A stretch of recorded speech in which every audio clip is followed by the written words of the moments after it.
Hey, welcome back to my channel. If you're new here, welcome to my channel. I'm Seth Karen, and today we're going to talk about electric vehicles. So a small disclaimer, I am not a mechanic, I'm not an expert in electric vehicles, and I'm also not a salesman.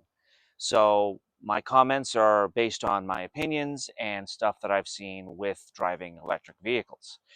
The vehicle I have behind me is mine. It is a 2024 Subaru Solterra.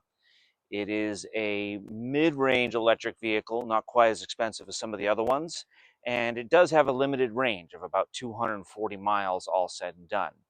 But let's dive into this one. I'll show you some of the pros and cons of owning an EV, and let's get started.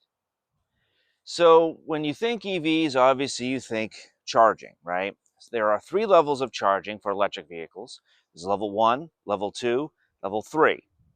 Level 1 is a standard 120 volt household adapter. So that's what I have right here. This is the end here. As you can see, it's just a simple plug that plugs into the vehicle here. Green light means it's charging. Pretty simple. Well, let's show you this other end. This end here is just a standard regular household plug. Plugs into a transformer that steps up the amperage and brings it right to the vehicle. This will plug in any household receptacle. Now, rule of thumb, if you live between 5 and 10 miles from your work, a level 1 charger will be more than enough to charge your electric vehicle for your daily commute to work and back. If you travel any more than that, or if you want to use your vehicle outside of work, I recommend a level 2 charger, which we'll visit here in a minute. But let's get into a little bit more of the technical details of the electric vehicle, including regenerative braking and some of the other features that the EV has. So, see if we start up here, the electric vehicle, you don't hear anything. There's no motor, there's no pistons, there's no revving, there's no nothing. You actually live in silence when you drive an electric vehicle, which to some people they find disconcerting, but to others they find quite calm. So let's get on the road here. I'm going to turn this off. I am going to turn on the AC though. So in an electric vehicle, it's important to note that the heat and the AC are operated by the main battery, the battery underneath the vehicle. So because of that, when you use the AC or the heat, you drain more of the battery. It's not a big deal if you have enough charge to make it, but if you're one of those people like me that sort of has just enough to make it to work and back 3 times, you have to factor in the use of the air conditioner as well with your battery use. Just something to keep in mind if you're using your EV for longer commutes. If you do need a quick fill up, you can always use a level 3 charger, which we'll go over as well. But right now, as we take a little trip, let's go over regenerative braking.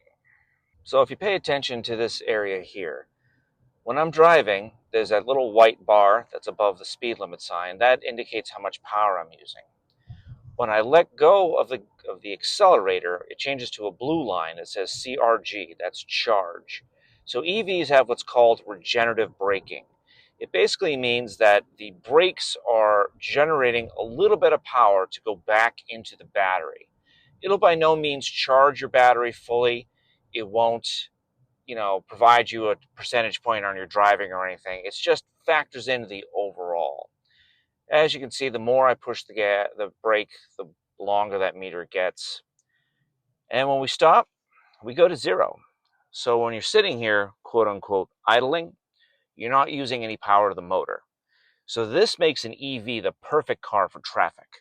Because in traffic, in a normal gasoline vehicle, you're using gas even when you're idling.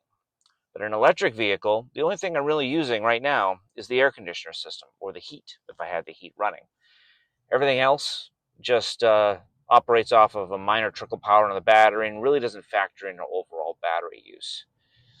So this is a level 2 and a level 3 charger. As you can see, the difference between the other one is it has this little adapter on the bottom here.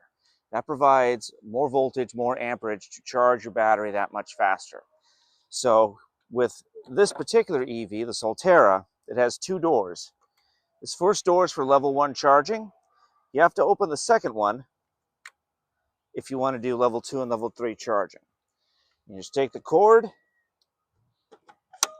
it plugs right in. Simple as that.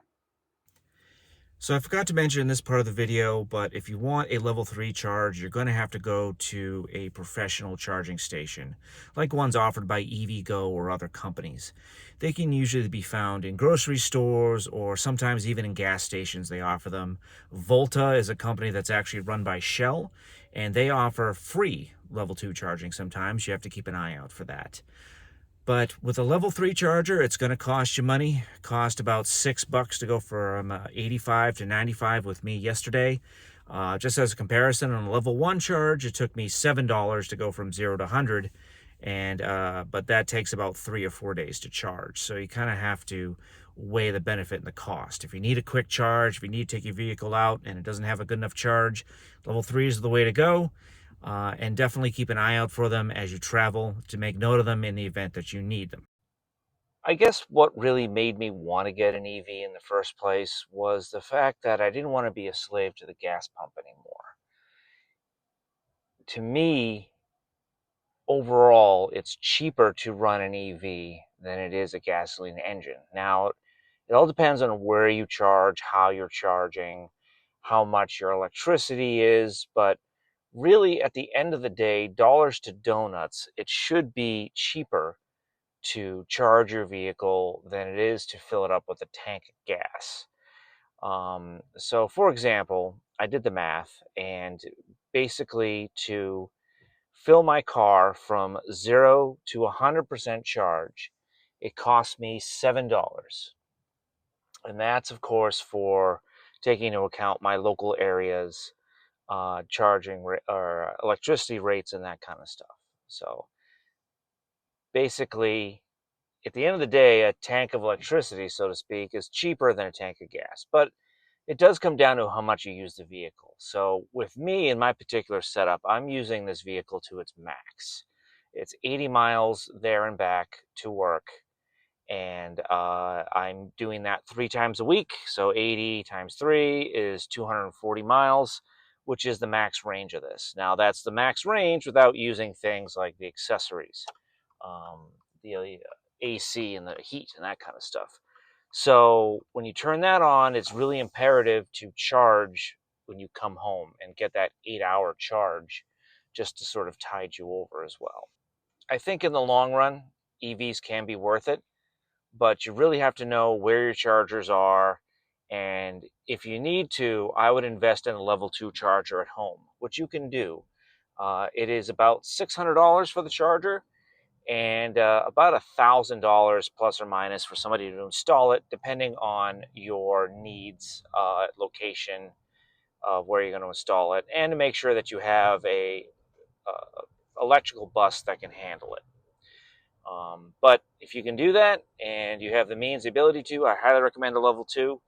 Basically, I've been told, and through doing a little bit of the math, if I had a level 2 charger, one trip there and back from work would be deleted, so to speak, from charging with level 2.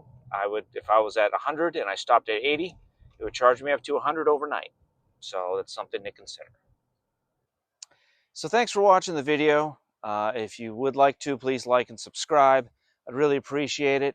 Like to see where this can go. And if you guys enjoy these videos, let me know in the comments. If you want to see something completely different, let me know in the comments. If you want to say hi, let me know that too. Thanks for watching. I'm Seth Karen. See you in the next one.